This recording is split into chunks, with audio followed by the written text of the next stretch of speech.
Tüccar isek ticaret işlerimiz vardır. Sanayici isek şayet fabrikada veya başka şekilde bu işle alakalı işlerimiz vardır. İthalat, ihracat yapıyorsak bu mevzuyla alakalı bir kısım işlerimiz vardır. Hatta bu arada bazılarımızın doğrudan doğruya buradaki tabirle, acayip tabirle arz edeyim, direkt olarak hizmetle alakalı işlerimiz vardır ve hizmetle doğrudan doğruya alakalı bu hizmetlerimiz de belki bizi çok meşgul eder.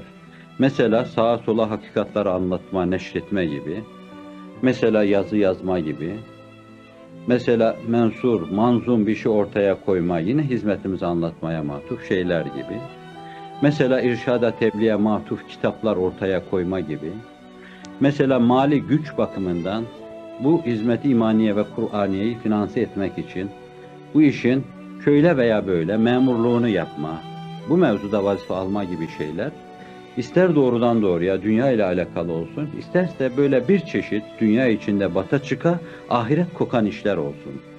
Görüyorsunuz, irşat ve tebliğ adına meseleleri de ben yine dünya içinde bata çıka, ahiret kokan işler diyorum.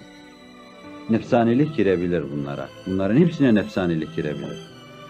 Bu vazifelerin hiçbirisi ne kadar çoğulursa olsun bizi bir gece Rabbimizle münacattan alıkoymamalıdır. Çünkü bütün bu vazifelerin yapılması haddi zatından maksudun bizzat ve mahbubun bil istihkak olan Cenab-ı Vacibül Vücud ve Tekaddes Hazretleri ile derin münasebete geçmenin başlangıçları, mukaddimeleri, basamakları, merdivenleridirler. Bu işlerde kakılır kalırsak şayet biz vesailde mahvolmuşuz demektir.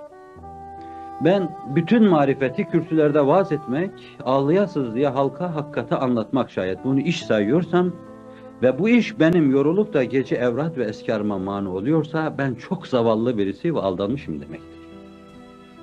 Sizlerin karşısında vurula, dövüne, yırtına böyle hak ve hakikati anlatıyor, sinelerinizi coşturmaya, himmetlerinizle hizmete müzahir olmaya çalışıyorsam ve bundan dolayı yoruluyorsam, İnanın bir gecelik 2 rekat namazımın başına kaza geliyorsa onunla tam konsantre olacağım.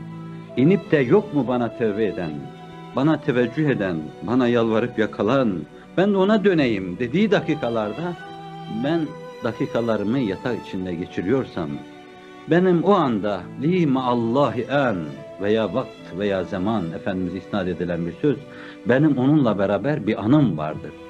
Ben her gün hayatımda öyle bir an yaşayamıyorsam zavallının birisi ve aldanmışım demek.